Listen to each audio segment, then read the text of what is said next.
గత కొంతకాలంగా కొంతమంది పాస్టర్లను తీసుకొచ్చి కొన్ని మీడియా సంస్థలు ఇంటర్వ్యూలు చేస్తున్నాయి. నిజానికి వాళ్ళని ఇంటర్వ్యూలు చేయవలసినటువంటి అంశములేమిటి? కేవలం బైబిల్ గురించి, జీసస్ గురించి, యెహోవా గురించి, క్రైస్తవంలో ఉండేటువంటి ఔన్నత్యం గురించి ఇంటర్వ్యూలు చేస్తే ఎవరికి ఎటువంటి ఇబ్బంది, అభ్యంతరకరం ఏమీ ఉండదు. కానీ ఈ పాస్టర్లను తీసుకొచ్చి వాళ్ళను సనాతన ధర్మంలో ఉండే అంశాల గురించి ఇంటర్వ్యూలు చేయటం, ఆ సనాతన ధర్మంలో ఉండే విషయాల గురించి వాళ్ళకు ఏదీ అవగాహన లేకపోవటం, వారు దూషితపూరితంగా సనాతన ధర్మాన్ని దూషించటం, సనాతన ధర్మంలో ఉండే దైవాల గురించి కూడా తప్పుగా మాట్లాడటం వంటివి చేయటం, ఇటు వీళ్ళు పాపులర్ అవటం కోసం ఈ పాస్టర్లు ఎంత దాకైనా ఎంత దూరమైనా వెళ్ళి మాట్లాడుతూ ఉన్నారు. అటు ఆ ఛానళ్ళ వాళ్ళు ఎటువంటి నిబద్ధత లేకుండా, ఎటువంటి ఆలోచన వివేకం ఏమీ లేకుండా వాళ్ళ టీఆర్పీలు పెంచుకోవటం కోసం అలాగే ఇటువంటి కార్యక్రమాలు నిర్వహిస్తూ ఉన్నారు.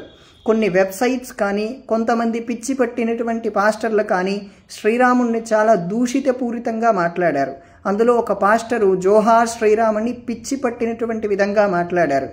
అందులో వాళ్ళు అడిగినటువంటి ప్రశ్నలు ఏమిటంటే, శ్రీరాముడు సరియు నదిలో దూకి వెళ్ళిపోయాడు, శ్రీరాముడు సరియు నదిలో దూకి చనిపోయాడు, శ్రీరాముడు సరియు నదిలో దూకి ఆత్మహత్య చేసుకున్నారు అనేటువంటి మాటలు కొన్ని బ్లైండ్ వెబ్సైట్స్, కొంతమంది పిచ్చి పట్టినటువంటి పాస్టర్లు ఈ ప్రశ్నలు వేశారు. దీనికి సరియైన సమాధానం వాల్మీకియే శ్రీరామాయణంలో ఉత్తరాఖండలో స్పష్టమైన సమాధానం ఇచ్చాడు. ఇక్కడ వాల్మీకియే చెబుతూ ఉన్నాడు, శ్రీరాముడు అవతారం చాలించటానికి సరయూ నది దగ్గరికి వచ్చాడు. ఎందుకంటే అప్పటికే లక్ష్మణుడు అవతారం చాలించేశారు.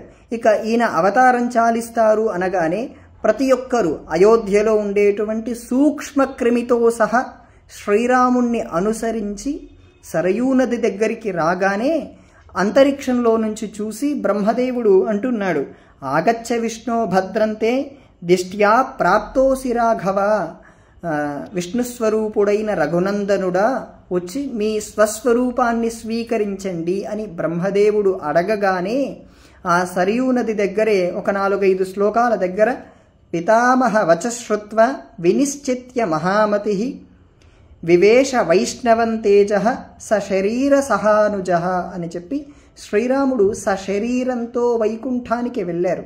ఆ పక్కనుండేటువంటి వానరులు వాళ్ళ శరీరాలని ఆ సరయూ నదిలో వదిలేసి దివ్య దేహాలు ధరించి వాళ్ళు బ్రహ్మలోకానికి వెళ్ళారు తప్ప శ్రీరాముడు ఇక్కడ సరయూ నదిలో దూకడం కానీ, శ్రీరాముడు సరయూ నదిలో శరీరాన్ని వదిలిపెట్టడం కానీ, శ్రీరాముడు ఆత్మహత్య చేసుకోవడం వంటి ఏవీ నీచ కృత్యాలు రాముడు చేయలేదు.